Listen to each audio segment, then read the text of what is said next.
Destination de France. Ce lundi dans l'émission Fréquence Matin, nous vous transportons dans le 60, l'Oise. Direction le 60, l'Oise, un département français de la région Hauts-de-France qui doit son nom à la rivière éponyme qui la traverse. Ses habitants sont appelés les Oisiens et les Isariens.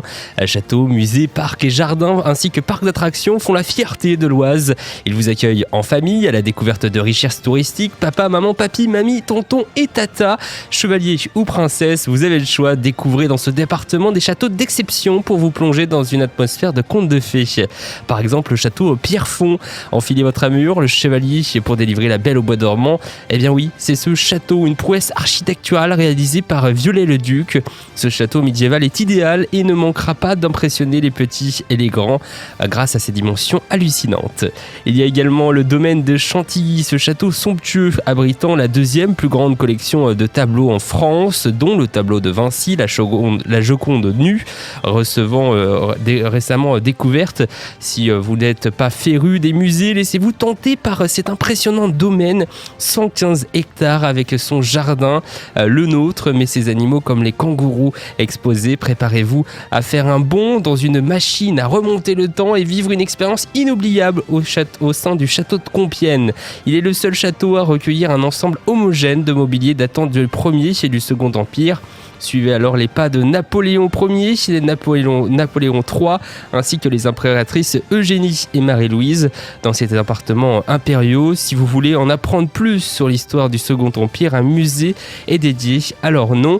Enfin, pour les férus de voitures, ce musée propose une large également collection d'automobiles au sein de ce château de Compiègne. Pour les plus courageux, venez explorer et monter au sommet du donjon de Venise.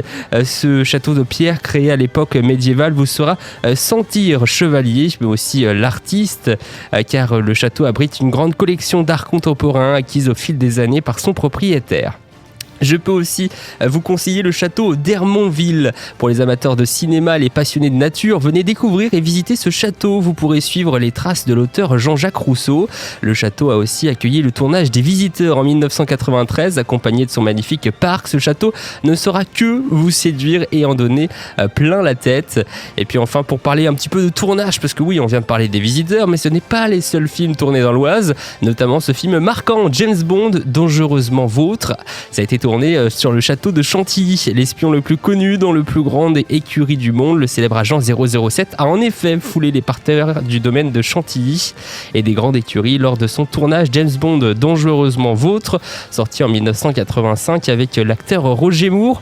Et puis on l'avait dit que ce château était magique. La série Merlin, sortie en 2008, avait pris résidence au château de Pierrefonds pour le tournage de la plupart de ses épisodes avec le jeune Colin Morgan.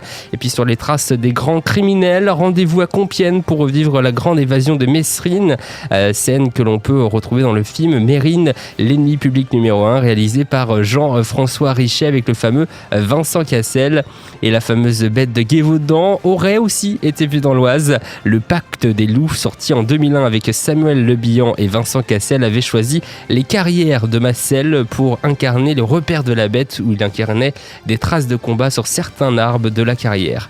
Et puis enfin, côté film, sachez que La Pucelle d'Orléans, intimement liée aussi à l'Oise, car le film de Luc Besson, Jeanne d'Arc, sorti en 1999, a donc logiquement été tourné pour plusieurs scènes dans l'Oise, en particulier à Compiègne et à Pierrefonds. Retracer les films et l'épopée de justement ce film mythique de la nation française qui a été tourné dans la région de l'Oise. Et puis pour les amateurs de beaux coins, sachez que dans l'Oise, il ne faut surtout pas louper ce milieu qui est parfait pour les amoureux. La ville des Roses de Gerberoy, c'est l'un des plus beaux villages de France avec plus de 1000 roses à découvrir. C'est franchement magnifique. Si vous avez l'occasion de passer dans l'Oise, ne loupez surtout pas cette ville, la ville des Roses de Gerberoy. Voilà pour cette découverte ce matin de ce département de l'Oise.